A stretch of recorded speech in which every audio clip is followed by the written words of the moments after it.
cheery.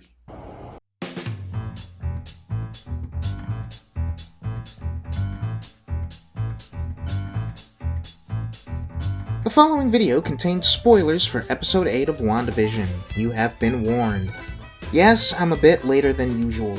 Yes, this means the DuckTales videos will probably be even later. I've got a full-time job now. You get these when you get them. But anyway, see, this is why I don't worry about these things. After being generally unenthused last week, though much like episode 3, I appreciate episode 7 more with time, this week rolls around with what's easily the best of the series yet. An Agatha Harkness-led tour through backstory and trauma leading up to the events of the show, handled with shocking emotional sobriety. Thanks to one of my viewers, Pajigs, for pointing out how weirdly similar this episode is to the Doctor Who episode The Timeless Children. Is that how you pronounce that? Pajigs? Pjags? Let me know in the comments.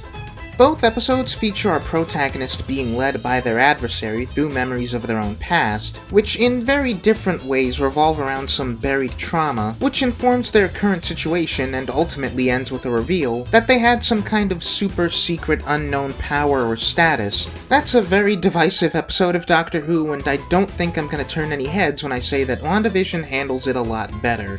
Frankly, I can't believe that this late into the show we're still re-contextualizing and re-clarifying things, and it doesn't feel like an annoying, redundant game of narrative ping-pong.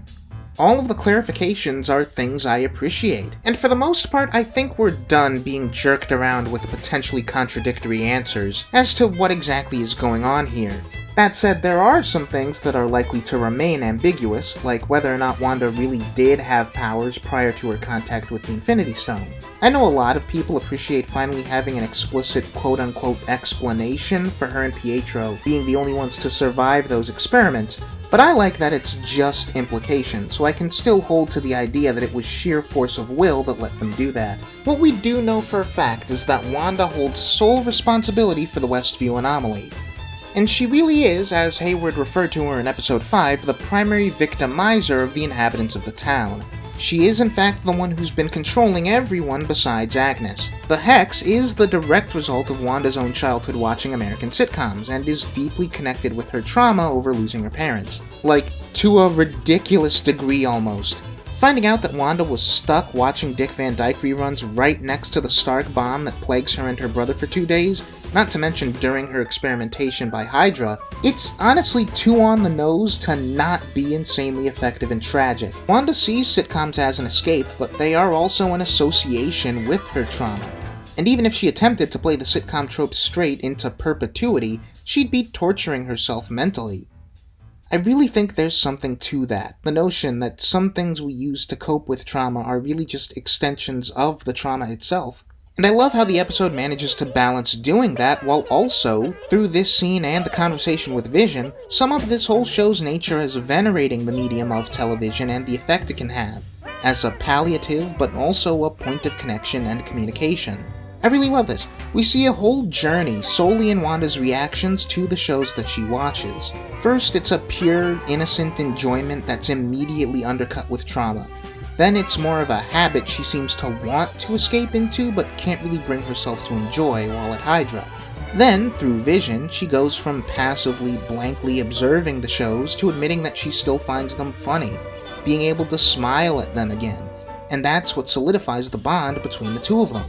When talking about that scene at the Avengers compound, everyone rightly focuses on Vision's line about grief, which is a hell of a line, but don't let that take away from the rest of the scene and the episode as a whole being a brilliant bit of writing with the television motif in mind. Wanda goes with sitcoms because of their generally consequence-free nature, and it's fitting that the first episode centered on Wanda to completely ditch the sitcom structure and almost any sense of humor at all is about the consequences that she's been forced to face. The very, very small bits of levity that do exist here are provided by Agatha, and there's some implications to the opening scene of the episode surrounding her, which I'll get to next week most likely. Regardless, you can tell Kathryn Hahn loves being able to finally drop the pretense and just play the bad guy. She's got major Spader as Ultron vibes for sure, and letting her snark it up for a solid couple minutes at the top of the episode was probably good for a story that's otherwise a complete emotional dirge. Again, the sheer level of thought that goes into the storytelling here, even in the most minute ways, is phenomenal. Like how, now that we've seen Wanda's home life visualized with her parents and brother in childhood, it's obvious that what she's creating with herself, Vision, Billy, and Tommy is an attempted recreation thereof. And something else, like Wanda entering the Sword headquarters, and on the news you see the massive screen with families being reunited. It's quick, but you see Wanda react to that almost like salt in the wound. Forced to deal with the fact that after the events of Endgame, so many people came back to find they could reforge connections with loved ones thought lost, while she's stuck with no one. There's also the way that the possibility of Wanda having stopped the Stark bomb with a spell is visually underlined with the red light of the bomb illuminating her face, but not Pietro's. It's all just so good! Then there's the big tearjerker moments. The scene where she confirms Vision as we knew him before really is dead and gone, with that heartbreaking Infinity War callback, and of course, the reveal that Wanda and Vision really did plan to move to Westview and live the quiet suburban life. You're right there with Wanda emotionally as the sight of that deed finally breaks her.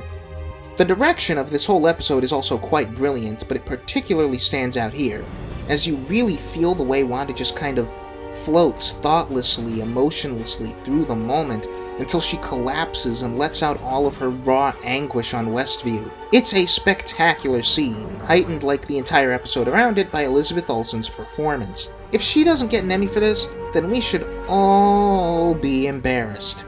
It's also funny, I spent this whole time thinking that shot where Wanda creates the hex and remains in color while everything else is black and white was one of those things they shot exclusively as promo material.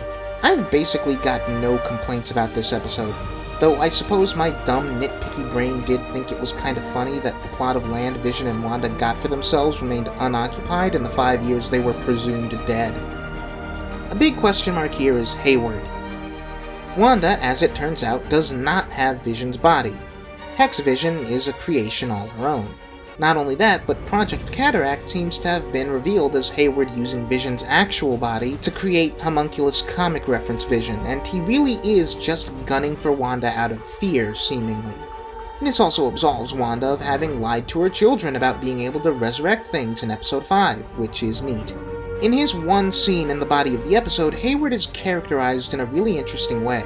Josh Stamberg does a really good job portraying someone who doesn't seem like he's trying to be a tool, but can't help the fact that he is, in actuality, a massive tool.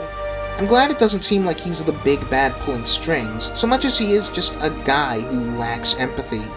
Along with Monica and all the other players who were absent this episode, it'll be fun to finally see what the endgame for his role in this story is. Normally, with so many balls still in the air, I doubt any show would deliver a satisfying finish with just one episode left, but this one, more than any other, proves that these guys know what they're doing. They know the story they want to tell, and I trust them with that story and its conclusion completely. But how do you feel about Previously On? Is it your new favorite episode like it is mine? How do you think things will ultimately shake out? Leave a comment, like, and subscribe, and we'll see where we're at next week.